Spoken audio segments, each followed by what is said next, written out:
Commence.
Hello, folks.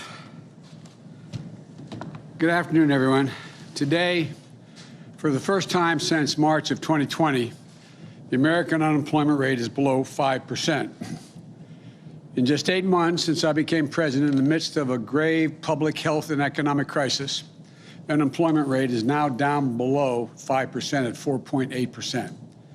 Let me just repeat that. Today's report has the unemployment rate down to 4.8%, a significant improvement from when I took office and a sign that our recovery is moving forward, even in the face of a COVID pandemic. That improvement was widespread. Unemployment for Hispanic workers was down, and the unemployment rate for African Americans fell almost a full percent, and it's now below 8% for the first time in 17 months. A drop of 496,000 in long-term unemployment is the second largest single-month drop since we started keeping records. The largest was in July. So in the past 3 months, we've seen a drop of 1.3 million long-term unemployed. That's the largest 3 months fall in long-term unemployment since we started keeping records in 1948. More to do, but great progress. And working Americans are seeing their paychecks go up as well. In September, we saw one of the largest increases in average wages paid to workers working Americans on record. Today's report comes one day after the Labor Department found, in the third quarter of this year, the number of layoffs and job reductions was the lowest in this country since 1997. Overall, the unemployment report shows almost 200,000 jobs were created last month, over 300,000 in the private sector and 26,000 in manufacturing, offset by some seasonal adjustments in education hiring. The monthly totals bounce around, but if you take a look at the trend, it's solid. On average, 600,000 new jobs created every month since I took office. And in 3 months before I got there, that was 1/10 what was being created. It's 60 to 60,000 as opposed to 600,000 jobs a month. In total, the job creation in the first 8 months of my administration is nearly 5 million jobs. Jobs up, wages up, unemployment down. That's progress. And it's a tribute to the hard work and resilience of the American people who are battling through this pandemic, working to keep their businesses afloat. Remember, today's report is based on a survey that was taken during the week of September the 13th. Not today, September the 13th, when COVID cases were averaging more than 150,000 per day. Since then, we've seen the daily cases fall by more than 1/3, and they're continuing to trend down. We're continuing to make progress. Right now, things in Washington, as you all know, are awfully noisy. Turn on the news, and every conversation is a confrontation. Every disagreement is a crisis. But when you take a step back and look at what's happening, we're actually making real progress.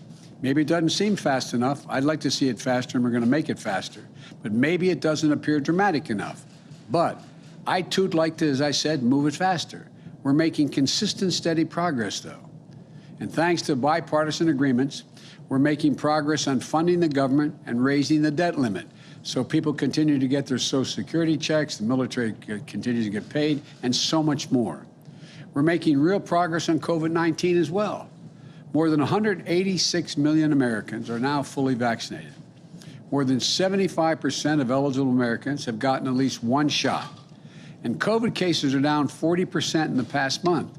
Hospitalizations are down over 25%. In July, when I announced the first vaccination requirement, about 95 million eligible Americans still had not been vaccinated. Today, we reduced that from 95 to 67 million eligible Americans that haven't been vaccinated. That's still much too much. There's more work to do, including getting more people vaccinated. But we continue to make progress. And the American Rescue Plan, which we passed shortly after I was elected, we made progress providing rent and mortgage relief to help keep roofs over people's heads. We provided checks in pockets and other benefits so families can put food on the table for their families. Hundreds of thousands of loans to help small businesses stay open and keep employees on a job getting paid. Today, towns and cities and states that were at risk of losing hundreds of thousands of jobs before because they didn't have the budget to pay, we helped make their payroll for them so they could keep teachers, police officers, firefighters, essential workers on the job, helping schools stay open with the equipment and resources needed to keep students and educators safe.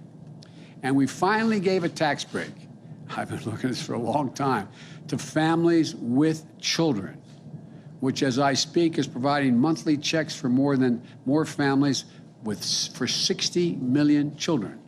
$300 per month for every child under the age of 7, $250 per month for every child under the age of 17. Keeping the tax cut, it's a tax cut for these people, and cutting child poverty nearly in half, over 40%. We're making progress protecting our air and water as well and our natural lands. Much more to do. And I'll have more to say about that later today. The jobs numbers also remind us that we have important work ahead of us and important investments we need to make. America is still the largest economy in the world. We still have the most productive workers and the most innovative minds in the world. But we risk losing our edge as a nation if we don't move. Our infrastructure used to be the best in the world. Today, according to the World Economic Forum, the United States of America ranks 13th in the world, 13th, on infrastructure, roads, bridges, ports, etc. We're among the first in the world to guarantee access to universal education back at the turn of the 20th century. Now, the Organization of Economic Cooperation and Development, catch this, ranks America 35 out of 37 major economies when it comes to investing in early childhood education as a percent of GDP. 35 out of 37. On all these investments that fuel a strong economy, we've taken our foot off the gas. And the world has taken notice, including our adversaries. And now they're closing the gap. Look, so it's essential that we have to regain the momentum we lost. As my wife says all the time, a professor she is, any country that out-educates us is going to out-compete us. The work of our time is to prepare ourselves to be competitive to win the fast-changing 21st century global economy. That's why I proposed two critical pieces of legislation being debated here in Washington right now. One focus on the investments we need to make in the physical infrastructure of America, roads, bridges, ports, etc. The second focus on the investments we need to make in the American people to make us more competitive. I know this is my legislation, and I feel strongly about it, but the people who have the most at stake are the American people. So we need to stay focused on what these bills will mean to the people who are just looking for a little bit of breathing room, a fair chance to build a decent middle-class life, to succeed and thrive instead of just hanging on by their fingernails. We need to keep an eye on what's fundamentally at stake for our country. The ability to compete and win the race of the 21st century as we did the 20th century. A race that other countries are doing everything they can to win. In recent years, China has spent around 3 times as much on infrastructure, 3 times as much as a share of its economy than the United States has. Our infrastructure bill makes investments we need to rebuild the arteries of our economy, the roads, the highways, the bridges, the ports, the airports, the rails. And we're going to allow us to replace lead water pipes, which are poisoning our children and families. It's ridiculous. Build a modern energy grid that can withstand storms and carry renewable energy across America. Make high-speed internet affordable and available to everywhere in America. And create good union jobs in the process of putting that together. We're going to make the largest investment in public transit in American history. And we're going to make the most important investments on our rail since the creation of Amtrak 50 years ago. But it isn't enough just to invest in our physical infrastructure. We're going to lead the world like we used to. If we're going to do that, we also have to invest in our people. That's what my second bill does, the Build Back Better plan. That's what it does. Today, only about half of the 3- and 4-year-olds in America are enrolled in early childhood education. In Germany, France, the UK, Latvia, that number is more than 90%. We're falling behind. It's not just early education. According to one study, America ranks, catch this, America ranks 33rd out of the 44 advanced economies when it comes to the percentage of our young people who have attained a post-high school degree. The United States, 33rd out of 44. My Build Back Better plan gets us back on track to making 4 additional years of public education available for every person in America. 2 years of high-quality preschool in the front end, which indicates that over 56% of the children will be able to go through all 12 years and beyond without any interruption. And investments in community college, so our students can gain the skills they need and carve out a place for themselves in the 21st century economy. We're going to help build families. We're going to help them afford to care for their new baby, a child, an elderly relative. It's going to extend the tax credit for families with children. It's going to help us meet the moment on climate change and become a global leader in the fast-growing clean energy industries like solar and wind power. The whole world knows that the future of the auto industry is electric, and battery technology. We need to make sure America builds that future instead of falling behind. We should build those vehicles and the batteries that go into them, and the charging stations they're going to need, the 500,000 we're going to build across America. Here in the United States, we should be doing this.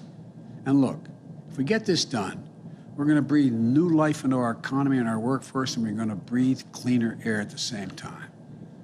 These are the kinds of investments that will get America back in the game and give our workers a chance, a fighting chance. Economists left, right, and center agree. Earlier this year, Moody's on Wall Street projected that the investments in these bills will bring us a higher GDP and additional 2 million jobs per year and lower unemployment. These bills are not about left versus right, or modern versus progressive, or anything else that pits Americans against one another.